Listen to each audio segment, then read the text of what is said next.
അപ്പോൾ ഇനി നമ്മൾ അടുത്തതായി പോകുന്നത് ശബ്ദമുഖരിതമായ കൊച്ചി നഗരത്തിലൂടെ ഒരു ശബ്ദം തേടിയുള്ള യാത്രയിലേക്കാണ്.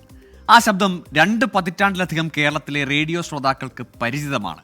വൈപ്പിനും എടവനക്കാടും കടന്നൊരു യാത്ര. കൊച്ചിയിൽ നിന്ന് പ്രവിത ലക്ഷ്മി തയ്യാറാക്കിയ റിപ്പോർട്ടിലേക്ക്.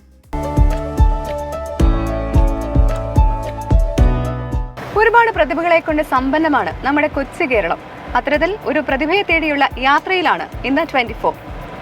ശബ്ദം കൊണ്ട് മാത്രം മലയാളികളുടെ മനസ്സിൽ ഇടം തേടിയ ഒരു അതുല്യ പ്രതിഭയെ തേടി യാത്ര തുടങ്ങാം.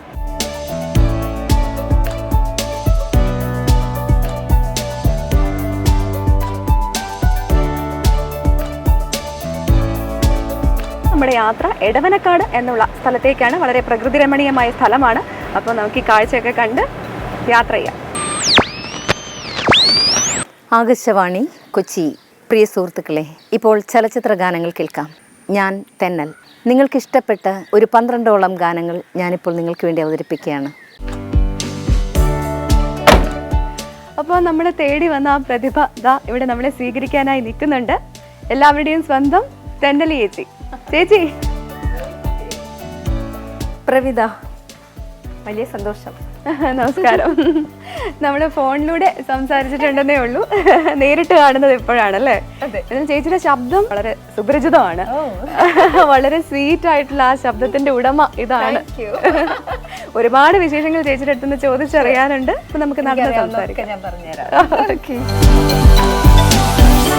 ഇത്രയും വളരെ ബിസിയായി ഇത്രയും നാളിരുന്നിട്ട് പെട്ടെന്ന് അവിടെ നിന്നൊക്കെ മാറി നിൽക്കുമ്പോൾ മിസ് ചെയ്യില്ലേ? ഇല്ല, ഒരിക്കലും ഇല്ല. ഞാൻ ബിക്കോസ് ഞാൻ വർത്തമാന കാലത്തിൽ പ്രസന്റ് ടെൻസിൽ ഇഷ്ടപ്പെടുന്ന ആളാണ്. പ്രസന്റ് ടെൻസ്, അതായത് അത് കഴിഞ്ഞു പോയി. ആ ഒരു ഓണം കഴിഞ്ഞു. ഇനിയിപ്പോ അടുത്തൊരു സമയമുണ്ടല്ലോ, ഇപ്പൊ ഞാൻ ഇതിലാണ്. അപ്പൊ ഇതിൽ നിന്നുകൊണ്ട് ഇതെങ്ങനെ ഫുൾഫിൽ ചെയ്യാമെന്ന് ഞാൻ ആലോചിക്കും. അപ്പൊ വായനയുണ്ട്, എഴുത്തുണ്ട്, പിന്നെ നല്ല നല്ല ഫ്രണ്ട്ഷിപ്പ് ഉണ്ട്. അങ്ങനെ അത് എനിക്ക് മിസ്സിംഗ് അല്ല ഒരിക്കലും. ഞാൻ അത് കഴിഞ്ഞു പോയി. ഞാൻ അതിനെപ്പറ്റി ആലോചിക്കേണ്ട കാര്യമില്ലല്ലോ. പിന്നെ ഇതുപോലെ ഇന്റർവ്യൂസ് ഒക്കെ വരുമ്പോൾ ഞാൻ ഇന്റർവ്യൂസ് ഒക്കെ എടുത്ത് കൊടുക്കും. അത് പിന്നെ ക്ലാസ് ഉണ്ട്, കോളേജസിൽ ഇടയ്ക്ക് വോയിസ് ട്രെയിനിങ്ങിന്റെ ക്ലാസ് എടുക്കാൻ വിളിച്ചിട്ട് പോകുന്നുണ്ട്. അക്കാഡമീസിൽ ഫാക്കൽറ്റി ആയിട്ട് പോകുന്നുണ്ട്. വോയിസ് ട്രെയിനിങ് തന്നെ. പക്ഷെ ഞാൻ വോയിസ് ട്രെയിനിങ് ക്ലാസ് ആണ് എടുക്കണമെങ്കിലും ലൈഫിൽ മൊത്തമായിട്ട് അവർക്ക് വേണ്ട കാര്യങ്ങൾ മുഴുവനും പറഞ്ഞു കൊടുക്കുന്ന ഒരു രീതിയിലാണ് ഞാൻ ക്ലാസ് എടുക്കാറുള്ളത്. അപ്പൊ അതുകൊണ്ട് അവര് കുട്ടികൾ ഡിമാൻഡ് ചെയ്യുന്നുണ്ട് തെന്നലേച്ചർ ക്ലാസ് വേണമെന്ന് പറഞ്ഞിട്ട്. ഓരോ ബാച്ചിലും വരുന്ന കുട്ടികളോട് പറയാം, അവര് ഞങ്ങൾക്ക് തെന്നലേച്ചർ ക്ലാസ് ഷുവർ ഞങ്ങൾക്ക് വേണം. 3 മാസം കൂടുമ്പോൾ ഒരു ബാച്ച് വരുന്നത്. അപ്പൊ നേരത്തെ തന്നെ പറയും തെന്നലേച്ചർ ക്ലാസ് നമുക്ക് അതുകൊണ്ട് അവർ വിളിക്കാറ്. മുൻപ് താമസിച്ചിരുന്നത് ബോൾഗാട്ടിയിലാണ്. അതെ, എടവനക്കാടേക്ക് മാറി. പ്രകൃതി രമണീയമായ സ്ഥലമാണ്. അതെ. അവിടെ നിന്ന് എന്താ ഇങ്ങോട്ടേക്ക് പോകുന്നത്? അത് പ്രകൃതി രമണീയമായിരുന്നു ബോൾഗാട്ടി. ഇപ്പൊ അല്ല. ഇപ്പൊ വെച്ചാൽ അവിടെ ഈ കണ്ടെയ്നർ ടെർമിനലിലൊക്കെ വന്ന് എൻ്റെ വീടിന്റെ തൊട്ടു മുമ്പിൽ കായലായിരുന്നു. ഞാൻ കായലിൽ വെള്ളം ഇങ്ങനെ കാലിട്ട് ഇരുന്ന് കളിക്കുന്ന ആ ഒരു ഇതായിരുന്നു. പക്ഷെ ഇപ്പോൾ ചെറുപ്പത്തിലല്ല, വളരെ ഞങ്ങൾ കോളേജ് കഴിഞ്ഞപ്പോഴേക്കും അത് കഴിഞ്ഞ് പിന്നെ ഈ ടെർമിനൽ വന്നപ്പോൾ ഞാൻ അത് ഡ്രെഡ് ചെയ്തിട്ട് അവർ NH ആക്കി, നാഷണൽ ഹൈവേ. അപ്പോൾ ഈ കണ്ടെയ്നർ ലോറി പാസിങ്, പിന്നെ carbon dioxide, air pollution, sound pollution ഒക്കെ കൂടിയപ്പോൾ എനിക്ക് അവിടെ സാധിക്കുന്നില്ല. അത് അങ്ങനെ പിന്നെ അവിടെ നിന്ന് അപ്പോൾ എൻ്റെ ബ്രദർ ഇവിടെയുണ്ട്. അതിനിടയ്ക്ക് എൻ്റെ വീട് വിൽപ്പനയായി ഞാനിപ്പോൾ ഇങ്ങോട്ട് പോകുന്നു. തിരിച്ച് ഞങ്ങൾ അവിടെ തന്നെ പോകും, വേറെ സ്ഥലത്ത് അവിടെ തന്നെ ഐലൻഡിലേക്ക് തന്നെ പോകും. കാരണം ഇവിടെ ടൗണിലേക്കുള്ള യാത്രയ്ക്ക് ഇത്തിരി പാടുണ്ടേ. അപ്പൊ ദൂരമുണ്ട്, ഇവിടെ നിന്ന് നല്ല ദൂരമുണ്ടല്ലോ. അപ്പൊ നിങ്ങൾ വന്നതല്ലേ, അപ്പൊ അതുകൊണ്ട് അങ്ങോട്ട് തന്നെ പോകും. ഈ വീടിന്റെ ഒരു ഇത് കഴിഞ്ഞിട്ട് പോകും. അന്നത്തെ കാലത്ത് നമ്മുടെ തിരികെ ജോലിയിലേക്ക് വരികയാണെങ്കിൽ അന്നത്തെ കാലത്തെ അനൗൺസ്മെന്റ് എന്ന് പറയുന്നത് അതൊരു പ്രത്യേക രീതിയിലായിരുന്നു. ഇപ്പൊ ചേച്ചിക്കൊക്കെ മുന്നേ സീനിയേഴ്സ് ശീലിച്ചിരുന്ന രീതിയിൽ തന്നെ ആ രീതിയിലാണ് നിങ്ങളും ചെയ്തു വന്നിരുന്നത്. പക്ഷെ പിന്നീട് അതിനൊരു മാറ്റം, ഒരു വിപ്ലവം എന്ന് വേണമെങ്കിൽ ഞാൻ പറയാം, അത്തരത്തിൽ കൊണ്ടുവന്നത് ചേച്ചിയായിരുന്നു. അതെ, ഒരു സംശയമില്ല ആ കാര്യത്തിൽ. ഞാനത് എൻ്റെ വളരെ ആത്മസംതൃപ്തിയോടെയും ആത്മവിശ്വാസത്തോടുകൂടിയും പറയുന്ന ഒരു കാര്യമാണ്. കാരണം ഞാൻ 89-ലാണ് കൊച്ചി FM അവർ ഇവിടെ സ്റ്റാർട്ട് ചെയ്തത്. 91-ലാണ് ഞാൻ ജോയിൻ ചെയ്യുന്നത്. അവിടെ എക്സാമൊക്കെ റിട്ടൺ എക്സാം ഉണ്ടായിരുന്നു, ഓഡിഷൻ ഉണ്ടായിരുന്നു, ഇൻ്റർവ്യൂ ഉണ്ടായിരുന്നു. അത് കഴിഞ്ഞിട്ട് 1000 കുട്ടികളോളം റിട്ടൺ ടെസ്റ്റ്, നല്ല ടഫ് ക്വസ്റ്റ്യൻസ് ആയിരുന്നു. എക്സാം ഭയങ്കര ടഫായിരുന്നു. പക്ഷേ ഞാൻ നല്ല മാർക്കിൽ പാസ്സായി. എനിക്ക് അനൗൺസറായിട്ട് എനിക്ക് സെലക്ഷനായി. നിങ്ങൾ പറഞ്ഞ പോലെയൊക്കെ തന്നെ, അതായത് ആദ്യത്തെ ഈ ആകാശവാണി അനൗൺസ്മെൻറ്റ് എന്നൊക്കെ പറഞ്ഞാൽ നിങ്ങൾക്ക് ഈ മിമിക്രി ആർട്ടിസ്റ്റുകളൊക്കെ എപ്പോഴും കളിയാക്കും, വളരെ തൊണ്ടയിൽ ഇങ്ങനെ ഒഴുങ്ങി വെച്ചിട്ട് പോലെയൊക്കെ സംസാരം, അതൊക്കെയായിരുന്നു. ഓക്കെ, ഞാൻ സമ്മതിക്കുന്നു. പക്ഷേ ഞാൻ ജോയിൻ ചെയ്തപ്പോൾ ഞാനും അത് ആദ്യമൊക്കെ നമുക്കറിയില്ലല്ലോ, നമുക്ക് ആദ്യം സ്റ്റാർട്ടിങ് അല്ലേ. ഞാനപ്പോൾ അതിന് മുമ്പ് അനൗൺസ്മെൻറ്റ് കോളേജിൽ അല്ലെങ്കിൽ എന്തെങ്കിലും ഡ്രാമ അനൗൺസ്മെൻറ്റ് അങ്ങനെയൊക്കെ കൊടുത്തിട്ടുള്ളൂ. അല്ലാതെ അനൗൺസ്മെൻറ്റ് എന്ന് പറഞ്ഞാൽ പാടുമായിരുന്നു. അതേപോലെ മൈക്ക് ഫ്രൈറ്റോ സ്റ്റേജ് ഫ്രൈറ്റോ ഓഡിയൻസ് ഫ്രൈറ്റോ ഒന്നുമില്ല. അപ്പോൾ പക്ഷേ എനിക്ക് ഈ ആകാശവാണി അനൗൺസ്മെൻറ്റുമായിട്ട് യാതൊരു ധാരണയില്ല. അത് പക്ഷേ ഞാൻ ആകാശവാണിയിൽ ഓഡീഷൻ്റെ ആർട്ടിസ്റ്റായിരുന്നു തൃശ്ശൂർ. അത് വളരെ മുൻപേ തന്നെ ഞാൻ ആർട്ടിസ്റ്റായിരുന്നു. അപ്പോൾ അതുകൊണ്ട് അങ്ങനെ പാടിയൊരു ശീലം എന്നുള്ളതല്ലാതെ അനൗൺസ്മെൻറ്റ് കൊടുത്തൊരു ശീലമില്ല. ഇവിടെ വന്നപ്പോൾ ഞാൻ 91 ജോയിൻ ചെയ്തപ്പോൾ ഈ സ്റ്റൈല് കണ്ടപ്പോൾ ഞങ്ങളുടെ സ്റ്റേഷൻ ഹെഡിനോട് ഞാൻ പറഞ്ഞു, ഞങ്ങൾക്കൊരു എക്സ്പീരിയൻസ്ഡ് അനൗൺസറെ തിരുവനന്തപുരത്ത് നിന്ന് കൊണ്ടു തന്നാൽ വലിയ ഉപകാരമുണ്ട്. അപ്പോൾ ഞങ്ങൾക്കൊരു ഗൈഡ് ലൈൻ കിട്ടുമല്ലോ എന്ന് ഓർത്തിട്ട്. പക്ഷെ അത് പറ്റില്ല, നിങ്ങൾ തന്നെ പഠിക്കണം. എന്നാൽ ശരി, ഞങ്ങൾ പഠിച്ചോളാം പറഞ്ഞിട്ട് ഞാൻ പിന്നെ അത് സ്വയം അങ്ങനെ ഉണ്ടാക്കിയെടുത്തൊരു എൻ്റെ ഒരു സ്റ്റൈലിൽ ഞാനത് വളർത്തിയെടുക്കുകയാണ് ചെയ്തത്. കാരണം അത് നഷ്ടമാണ്, നമുക്ക് കഷ്ടമാണ് ശരിക്കും പറഞ്ഞാൽ. ഈ അനൗൺസ്മെൻറ്റ് തന്നെ ഒരാളെ തന്നെ ഇങ്ങനെ ഇമിറ്റേറ്റ് ചെയ്യുന്നതിൽ കാര്യമില്ലല്ലോ. അപ്പോൾ എനിക്ക് എപ്പോഴും എന്ത് ചെയ്യുമ്പോഴും എൻ്റേതായിട്ടുള്ള ഒരു ശൈലിയിൽ പുതിയ എന്തെങ്കിലും ചേർക്കണം എന്ന് വലിയൊരു ആഗ്രഹമുള്ള ഒരാളാണ്. അത് എൻ്റെ ഒരു ക്രിയേറ്റിവിറ്റി വേണം എന്നുള്ളൊരാഗ്രഹം. അതുകൊണ്ട് ഞാൻ അതിൽ നിന്ന് മാറ്റങ്ങൾ വരുത്തി ഭയങ്കരമായിട്ട് വരുത്തുക. പക്ഷേ എൻ്റെ ഹെഡ് ഞങ്ങൾക്ക് അനുകൂലമായിട്ട് വന്നു. അതുകൊണ്ട് തന്നെ കൊച്ചി FM സ്റ്റാഫ് അതിൻ്റെ ഗ്രാഫ് ഉയർന്നു. ഞാൻ വളരെ ലിസണേഴ്സ് കൂടി ചേർത്ത് പിടിച്ചു, പ്രിയ സ്നേഹിതരെ ഒരു അതെ ശരിയാ. അതിന് കാരണം പ്രിയപ്പെട്ട ശ്രോതാക്കളെ എന്ന് അതിലൊരു ഇൻറ്റിമസി ഇല്ലല്ലോ. പക്ഷെ ഞാനത് പ്രിയ സ്നേഹിതരെ എന്നാക്കി. ഇംഗ്ലീഷിലാണ് ചിലപ്പോൾ ഡിയർ ഫ്രണ്ട്സ് എന്ന് പറയും. അങ്ങനെ പറഞ്ഞപ്പോൾ അവർക്ക് ഒന്നുകൂടി ഇഷ്ടമായി, നമ്മളെ ഇഷ്ടമായി. കാരണം അവർ കേൾക്കുക മാത്രമല്ലേ ചെയ്യുന്നുള്ളൂ. കേൾക്കുന്ന ആ ശബ്ദത്തിൽ കൂടെ നമുക്ക് പലരെയും ഇങ്ങനെ എടുക്കാൻ പറ്റും. അത് ഞാൻ അങ്ങനെ ഇതൊന്നും ഞാൻ മനഃപൂർവ്വം ചെയ്തതല്ല കേട്ടോ. It's happened. ഇപ്പോഴത്തെ പുതിയ FM RJസിൻ്റെ ഒക്കെ അത് അവരുടെ രീതിയൊക്കെ ചേച്ചി ശ്രദ്ധിക്കാറുണ്ടോ? ഉണ്ട്, അന്ന് ശ്രദ്ധിക്കും, ഇന്നും ശ്രദ്ധിക്കും. എനിക്കിഷ്ടമാണ്. എല്ലാവരും ഇങ്ങനെ പെട്ടെന്ന് പറയും അവർ മോശമാണ്, കേൾക്കാൻ സുഖമില്ല, കണ്ടന്റ് ഇല്ല, ഹോളോ ആണ് എന്നൊക്കെ പറയാറ്. പക്ഷെ ഇല്ല കേട്ടോ, അവർ നന്നായിട്ട് ചെയ്യേണ്ടതെന്ന് തന്നെയാണ് എനിക്ക് പറയാനുള്ളത്. പക്ഷേ കാരണം അവർ ജോക്കിയാണ്, റേഡിയോ ജോക്കിയാണ്. ഞങ്ങൾ പ്രോഗ്രാം അനൗൺസേഴ്സാണ്, പ്രസൻറ്റേഴ്സാണ്. അപ്പോൾ അതിൽ രണ്ടും വ്യത്യാസമുണ്ട്. ഞങ്ങളുടെ എന്ന് വെച്ചാൽ പ്രോഗ്രാംസിന് വ്യത്യാസമുണ്ട്. കാരണം വളരെ ഹെൽത്തിൻ്റെ പ്രോഗ്രാം, അല്ലെങ്കിൽ വേറെ സോഷ്യൽ പ്രോഗ്രാംസ്, അല്ലെങ്കിൽ ഇഷ്യൂസ്, അതൊക്കെ വെച്ചിട്ടുള്ള പ്രോഗ്രാംസ് ഒക്കെയാണ്. പിന്നെ ചലച്ചിത്ര ഗാനങ്ങൾ പ്രസൻറ്റ് ചെയ്യലൊക്കെയാണ്. അതിനൊരു പ്രത്യേക രീതി, അത് റേഡിയോ രീതി തന്നെയാണ്. അത് നമ്മൾ മാറ്റം കുറേയൊക്കെ ഞാൻ വരുത്തി. പക്ഷെ അവരുടെ എന്ന് വെച്ചാൽ അതല്ല. അവരുടെ കൂടുതൽ ആൾക്കാരെ ജോക്കി ടൈപ്പിൽ ഇവരെ സന്തോഷിപ്പിക്കാമെന്ന് മാത്രമേ ഉള്ളൂ. കണ്ടന്റ് വേണമെന്നില്ല എന്നുള്ളതാണ്. പക്ഷെ അവരുടെ പ്രസന്റേഷൻ നല്ല രസമാണ്, എനിക്ക് കേൾക്കാൻ ഇഷ്ടമുണ്ട്. നല്ല രസമാണ് കേൾക്കാനായിട്ട്. അപ്പോൾ ഞാൻ അവരെ കുറ്റം പറയുന്നില്ല. ശബ്ദത്തിൽ ചില മോഡുലേഷൻസ് ഒക്കെ അന്നത്തെ കാലത്ത് വരുത്തിയിരുന്നു എന്ന് ഞാൻ കേട്ടിട്ടുണ്ട്. എങ്ങനെയായിരുന്നു ഇത് സാധ്യമാവും? ഇപ്പം ഞങ്ങൾ തന്നെ ഒരേ വാർത്തകൾ പലതരത്തിൽ വായിക്കുമ്പോൾ നമ്മളത് ശ്രമിക്കാറുണ്ടെങ്കിലും പിന്നെ നമ്മളെ കണ്ടും കൂടെയാണല്ലോ ആൾക്കാർ നമ്മളെ വിലയിരുത്തുക. പക്ഷേ റേഡിയോയിൽ നമ്മൾ ശബ്ദം മാത്രമേ കേൾക്കുന്നുള്ളൂ, മറ്റൊന്നുമില്ല. നല്ല ക്വസ്റ്റ്യൻ ആണ് ചോദിച്ചത്. അത് റേഡിയോ ഇത് മോഡുലേഷൻ എന്ന് പറഞ്ഞാൽ ഇപ്പം നമ്മൾക്ക് പലതും ഉണ്ട്. ഞങ്ങൾക്ക് ന്യൂസ് വായിക്കണം, നിങ്ങളെ പോലെ തന്നെ ന്യൂസ് റീഡേഴ്സ് അല്ല ഞങ്ങൾ തന്നെ ന്യൂസ് വായിക്കുന്നത്. പിന്നെ ഓരോ പ്രോഗ്രാമിനും ഒരു 4-5 ലൈൻ ഇൻട്രൊഡക്ഷൻ അനൗൺസ്മെന്റ് കൊടുക്കണം. അത് ഓരോ മോഡുണ്ട്. ഇപ്പോൾ ഹെൽത്ത് പ്രോഗ്രാം ആണെങ്കിൽ അതിൻ്റെ ഒരു മോഡിൽ, ഇഷ്യൂസിൻ്റെ പ്രോഗ്രാം അങ്ങനെയാണെങ്കിൽ അതിൻ്റെ ഒരു റിപ്പോർട്ടിംഗ് മോഡിൽ അനൗൺസ് ചെയ്യണം.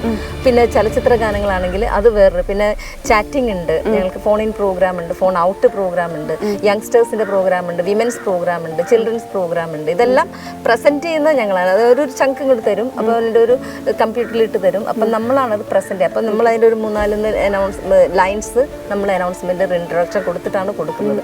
അപ്പം നമ്മൾ ഏത് ഇതിലാണ് ആ പ്രോഗ്രാം വരുന്നത് ആ മൂഡിൽ നമ്മൾ കൊടുക്കണം. അതായത് ന്യൂസ് വായിക്കണമെങ്കിൽ വെറും കാഷ്വൽ ഇതിലാണ് വായിക്കേണ്ടത്, അല്ലാതെ അവിടെ നമ്മൾ വലിയ സ്റ്റൈലും മോഡുലേഷനുള്ള ഒരു ആവശ്യം. പക്ഷേ ഒരു ന്യൂസിൻ്റെ ഒരു ജനറൽ കോൺസെപ്റ്റ് ഉണ്ട്, അതുണ്ടല്ലോ, ആ ഇതിൽ നമ്മൾ വായിക്കണം വളരെ കാഷ്വലായിട്ട്, വളരെ ബോൾഡായിട്ട്. ബിക്കോസ് നമ്മളാണ് ആ റേഡിയോൻ്റെ വോയിസ്.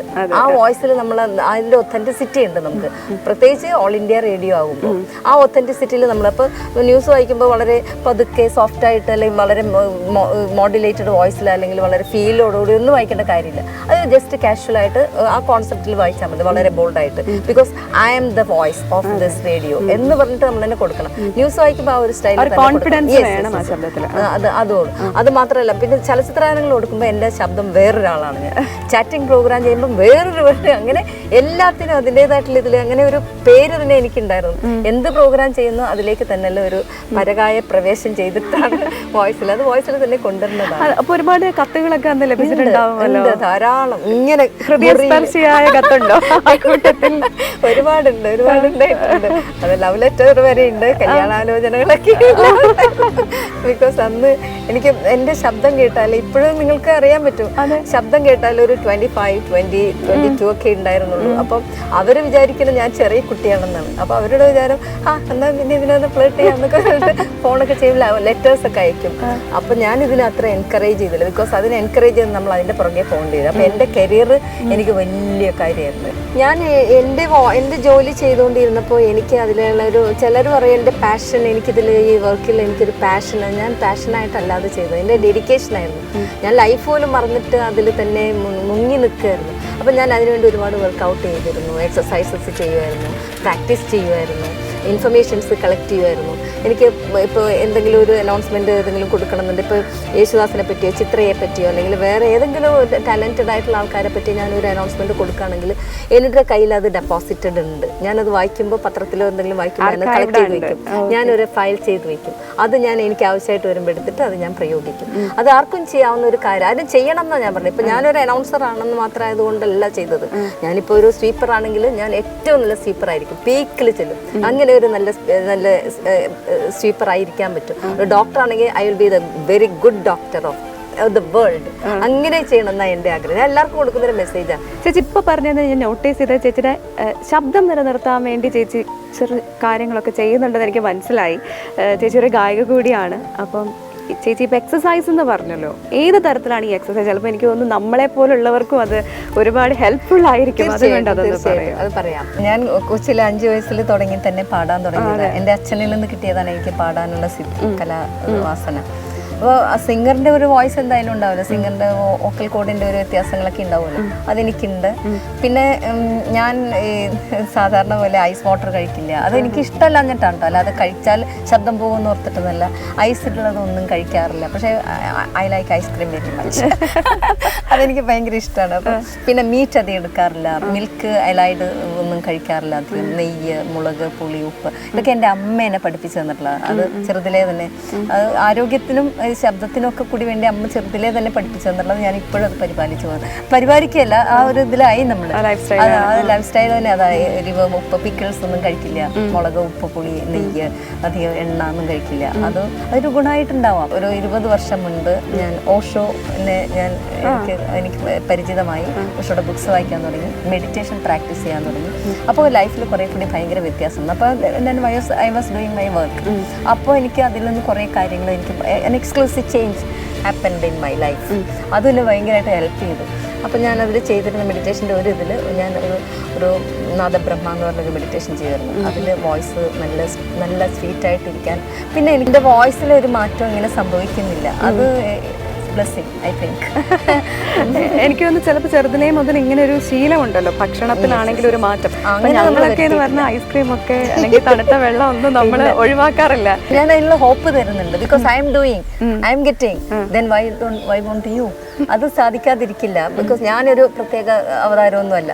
തീർച്ചയായിട്ടും നിങ്ങൾക്ക് സാധിക്കും. നിങ്ങളത് ചെയ്യണം എന്ന് തന്നെയാണ് ഞാൻ പറയുന്നത്. ഞാൻ യങ്സ്റ്റേഴ്സിനൊക്കെ കൊടുക്കുന്ന ഒരു മെസ്സേജ് തന്നെ അതാണ്. ബിക്കോസ് എനിക്കത് കിട്ടിയിട്ടുണ്ട്, ഞാനത് ചെയ്യുന്നുണ്ട്, എനിക്ക് അതിൻ്റെ റിസൾട്ട് ഉണ്ട്. ദെൻ പിന്നെ നിങ്ങൾക്ക് എന്താ കിട്ടിക്കൂടാ? നിങ്ങൾക്ക് കിട്ടും, തീർച്ചയായിട്ടും കിട്ടും. നിങ്ങൾ അതിന് വർക്കൗട്ട് ചെയ്ത് നോക്കൂ.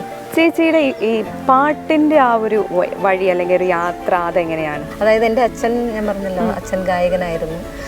അച്ഛൻ ഡ്രാമ ചെയ്യുമായിരുന്നു. അച്ഛൻ നല്ലൊരു ആർട്ടിസ്റ്റായിരുന്നു. പക്ഷേ പ്രശസ്തമായ ആർട്ടിസ്റ്റൊന്നും ആയിരുന്നില്ല. അവർ എൻ്റെ വീട്ടിൽ നാടക റിഹേഴ്സൽ, T.J. ആൻ്റണി, തിലകൻ അവരൊക്കെ വന്ന് നാടകങ്ങളൊക്കെ ചെയ്യുമായിരുന്നു. എൻ്റെ മാമനും നാടകമൊക്കെ ഉണ്ടായിരുന്ന ഒരാളാണ്. അപ്പോൾ അതൊക്കെ ഞങ്ങൾക്ക് കിട്ടിയിട്ടുണ്ട്. 8ാം ക്ലാസ്സിൽ പഠിക്കുമ്പോൾ ഞാൻ കേരള ഫൈൻ ആർട്സ് സൊസൈറ്റിയിൽ മ്യൂസിക് ക്ലാസ്സിൽ ചേർന്നു, കർണാട്ടിക് മ്യൂസിക്. അവിടെ ചേർന്നപ്പോൾ ഇപ്പോഴത്തെ സുജാതയൊക്കെ അതിലുണ്ടായിരുന്നു. ഞങ്ങളുടെ ടീമിലുണ്ടായിരുന്നു, ഗാനമേള ടീമിൽ. പക്ഷെ ഞാനായിരുന്നു നന്നായിട്ട്, എൻ്റെ ലീഡിങ് ഗായിക ഞാനായിരുന്നു. അത് അങ്ങനെ പാടി പാടി വന്നിട്ട് പിന്നെ അതിനിടയ്ക്ക് എനിക്ക് തൃശ്ശൂർ ഓഡീഷൻ പാസ്സായി. അവിടെ ഓഡീഷൻ്റെ ആർട്ടിസ്റ്റായി മന്ത്ലി പ്രോഗ്രാം കിട്ടുമായിരുന്നു. അത് കഴിഞ്ഞിട്ട് പിന്നെ ഞാൻ ഗാനമേള പിന്നെ അപ്പോഴും തുടർന്നുകൊണ്ടിരുന്നു. പക്ഷെ അച്ഛൻ പറഞ്ഞിരുന്നു എഡ്യൂക്കേഷൻ ഏറ്റവും ഫസ്റ്റ് ആയിരിക്കണം, അത് സെക്കൻഡ് മതി, ഇത് സൈഡിൽ കൂടെ കൊണ്ടുപോയാൽ മതി കല എന്ന് പറഞ്ഞിട്ടുണ്ട്. അത് ഞങ്ങൾക്ക് വളരെയധികം ഞങ്ങൾ കാര്യമായിട്ട് എടുത്തു. കാരണം ഡിഗ്രി എടുക്കണം, അല്ലാതെ ഒന്നും ചെയ്യാൻ ഞാൻ സമ്മതിക്കില്ല എന്ന് അച്ഛൻ നിർബന്ധം ഉണ്ടായിരുന്നു. കുട്ടികളൊക്കെ അച്ഛൻ പഠിപ്പിക്കുമായിരുന്നു, അച്ഛനെ പഠിപ്പിക്കാൻ നിർബന്ധമായിരുന്നു. കല രണ്ടാമത് കൊണ്ടുപോയാൽ മതിയായിരുന്നു, അതിനുശേഷം മതി എല്ലാം പ്രധാനം പഠനം. അങ്ങനെ പഠനത്തിൽ കൂടുതൽ കോൺസെൻട്രേറ്റ് ചെയ്തുകൊണ്ട്, പക്ഷേ ഐ വാസ് ഡൂയിങ് ഗാനമേള. അങ്ങനെ ചെയ്തുകൊണ്ടിരുന്നപ്പോൾ തന്നെ ഡിഗ്രി കഴിഞ്ഞപ്പോൾ എന്നെ ഫാദർ ആർഡേൽ വിളിച്ചു, തെന്നൽ കലാഭവനിൽ ജോയിൻ ചെയ്യുമെന്ന് പറഞ്ഞിട്ട്. അപ്പോൾ അവിടെ ജോയിൻ ചെയ്തു. ഞങ്ങൾ ചെയ്യുമ്പോൾ എൻ്റെ കൂടെ ബേണി ഇഗ്നേഷ്യസ് ഉണ്ട്. ബേണി ഇഗ്നേഷ്യസ് അല്ല, ബേണി എൻ്റെ ഗിറ്റാറിസ്റ്റ് ആയിരുന്നു. പിന്നെ അതിൽ കൂടെ തന്നെയാണ് സിദ്ദിഖ് ലാലൊക്കെ അപ്പോഴാണ് ഈ അവരുടെ ഈ മിമിക്സ് പരേഡിൻ്റെ സ്റ്റാർട്ടിങ്, അശോകനൊക്കെ. അപ്പോൾ അതൊക്കെയാണ് ഞങ്ങളുടെ ഒരു അനുഭവം, ഞങ്ങളുടെ ഒരു കൂട്ടതാണ്, ഞങ്ങളുടെ സ്റ്റാൻഡേർഡ് അതാണ്. ഒരുപാട് കലാകാരന്മാരുമായിട്ട് ആ സ്റ്റാൻഡേർഡിലാണ് ഞങ്ങളൊക്കെ നിന്ന് പോയത്. അപ്പോൾ അതിനോടൊപ്പം വളർന്ന് പിന്നെ വരികയാണത്. അതിനിടയ്ക്ക് കൂടി ലാസ്റ്റ് ഒരു 1.5 കൊല്ലമൊക്കെ പാടിയപ്പോഴേക്കും ഒരു മ്യൂസിക് കമ്പോസർ വന്നിട്ട് എന്നെ നല്ലൊരു റെക്കോർഡിംഗ് വോയിസ് ഉള്ളൊരു കുട്ടിയെ വേണം, നല്ല പാടുന്ന കുട്ടിയെ വേണം എന്ന് പറഞ്ഞപ്പോൾ ഫാദർ ആർഡേൽ എന്നെ റെക്കമെൻഡ് ചെയ്തു. അപ്പോൾ ഇത് റെക്കോർഡിങ്ങിൽ കൊണ്ടുവന്നാൽ വലിയ ലാഭമാണ് പ്രൊഡ്യൂസേഴ്സിന്. പിന്നെ അവരെപ്പോഴും ഇവർക്ക് പേ ചെയ്യണ്ടല്ലോ. അപ്പോൾ അത് റെക്കോർഡഡ് ആക്കിയെന്നാലും ഓക്കെ, അപ്പോൾ അത് കഴിഞ്ഞു. അങ്ങനെ അങ്ങേര് വന്നു ഇത് ചോദിച്ചപ്പോൾ ഞാൻ ഓക്കെ എന്ന് പറഞ്ഞു. അങ്ങനെ ഞാൻ റെക്കോർഡിംഗ് ആർട്ടിസ്റ്റായി മ്യൂസിക്കിൻ്റെ പ്രൊഫഷണൽ ഡ്രാമയിൽ. അങ്ങനെ ഒരു 100-300ഓളം പാട്ടുകൾ എൻ്റെ റെക്കോർഡഡായി. അത് കഴിഞ്ഞിട്ടാണ് പിന്നെ ഞാൻ ആകാശവാണിയിൽ, അതിനിടയ്ക്ക് എനിക്ക് ഗ്രേറ്റർ കൊച്ചി ഡെവലപ്മെൻറ്റ് അതോറിറ്റി GCDAയിൽ ഞാൻ സെക്കൻഡ് ഗ്രേഡ് അസിസ്റ്റൻ്റായിട്ട് കുറച്ച് നാൾ വർക്ക് ചെയ്തു. പക്ഷെ അതൊന്നും ആയിരുന്നെങ്കിൽ ഞാൻ ഇട്ടിട്ട് പോയില്ല. Because I don't like clerical job. എനിക്കിഷ്ടമല്ല, അത് ഇഷ്ടമല്ല. ഞങ്ങൾക്ക് ആർക്കും ഇഷ്ടമല്ല ഇരുന്നുള്ള ജോലി. ഇതാകുമ്പോൾ നമുക്ക് എപ്പോഴും ഭയങ്കര ക്രിയേറ്റിവിറ്റി ഉണ്ട്, വളരെ രസമുള്ള ജോലിയാണ്, നല്ലൊരു കരിയറാണ്, ജോലി എന്ന് പറയാൻ പറ്റില്ല. അപ്പോൾ ആ ഒരു ഇതിലാണ് ഞാൻ അങ്ങനെ. അപ്പോൾ അച്ഛൻ പറഞ്ഞത് മോൾ ഇതൊന്ന് അപ്ലൈ ചെയ്യൂ, അനൗൺസർ ഇവിടെ സ്റ്റാർട്ട് ചെയ്തു 91-ലാണ് അവരിത് തുടങ്ങാനായിട്ട് ഈ അപ്ലിക്കൻസിനെ ക്ഷണിച്ചത്. അപ്പോഴേക്കും അച്ഛൻ പറഞ്ഞു മോളതൊന്ന് അപ്ലൈ ചെയ്യാൻ പറഞ്ഞില്ല, കിട്ടില്ല അച്ഛൻ, ഒരു രക്ഷയില്ല, സെൻട്രൽ ഗവൺമെൻറ്റാണ്, പിന്നെ ആകാശവാണിയാണ്, അതെല്ലാം കടമ്പെല്ലാം കഴിഞ്ഞിട്ട് എനിക്കിത് കിട്ടുമെന്ന് തോന്നില്ല. അപ്പം നീണ്ട വർഷങ്ങൾ ആകാശവാണിയുടെ ഭാഗമായിരുന്നു. അവിടുത്തെ കളീഗ്സുമായിട്ടുള്ള ബന്ധം അതൊക്കെ എങ്ങനെയാണ്, ഇപ്പോഴും ഉണ്ടോ? ഞാൻ നിങ്ങൾക്ക് വിശ്വസിക്കാൻ പറ്റില്ല, ഐ എം ആൻ ഇൻട്രോവേർട്ട്. എനിക്ക് PR ഇല്ല, ഫ്രണ്ട്സ് ഇല്ല അധികം. പക്ഷേ എനിക്ക് ആകാശവാണി വന്നപ്പോൾ ഇത് ഞാൻ വേറൊരാളാണ്. പക്ഷേ ഞാൻ ബേസിക്കലി പേഴ്സണലി ഞാനൊരു അന്തർമുഖിയാണ്.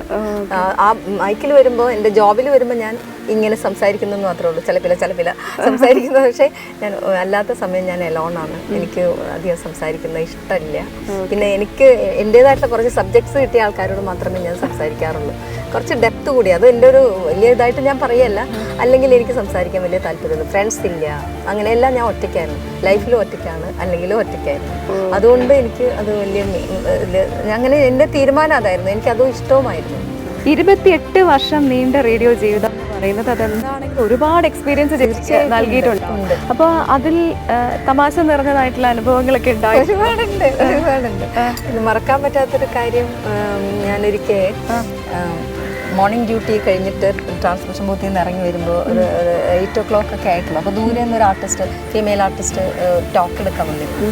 അപ്പോൾ അവർക്ക് സെക്ഷൻ ഓഫീസറെ കാണാനായിട്ട് കണ്ടില്ല. അപ്പോൾ ഞാൻ പറഞ്ഞു ഇരിക്കും കേട്ടോ, ഞാനിപ്പോൾ വിളിച്ചുകൊണ്ട് വരാമെന്നിട്ട് ഞാൻ മേളിൽ പോയി. അങ്ങനെ വിളിക്കാനായിട്ട് ഇങ്ങനെ നീങ്ങിയപ്പോൾ അവർ ചോദിച്ചു പിയൂണാണോ? ഞാൻ പറഞ്ഞ പിയൂണാണ്.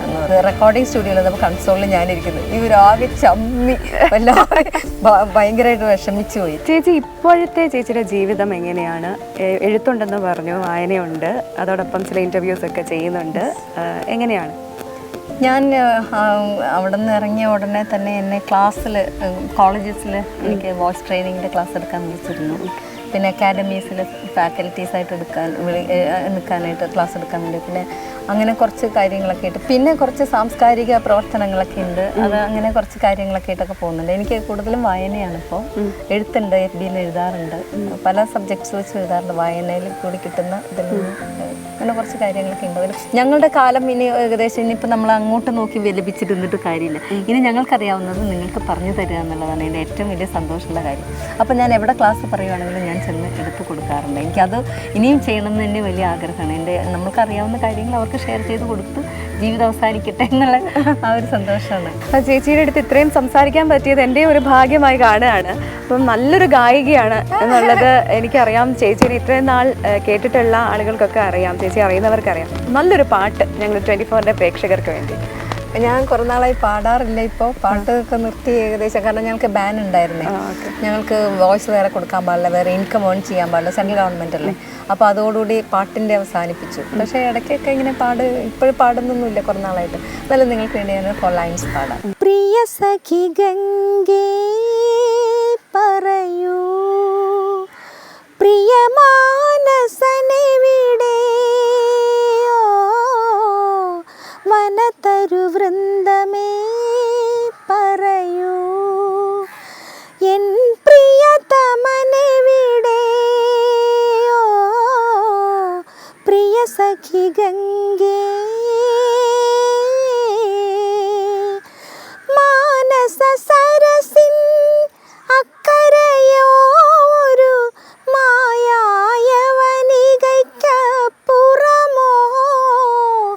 മാനസ സരസിൻ അക്കരയോ ഒരു മായായ വനികയ്ക്കപ്പുറമോ, പ്രണവമന്ത്രമാം താമരമലരിൽ പ്രണയപരാഗമായി നിറയുകയോ, ഓ ഓ ഓ പ്രിയ സഖി ഗംഗേ.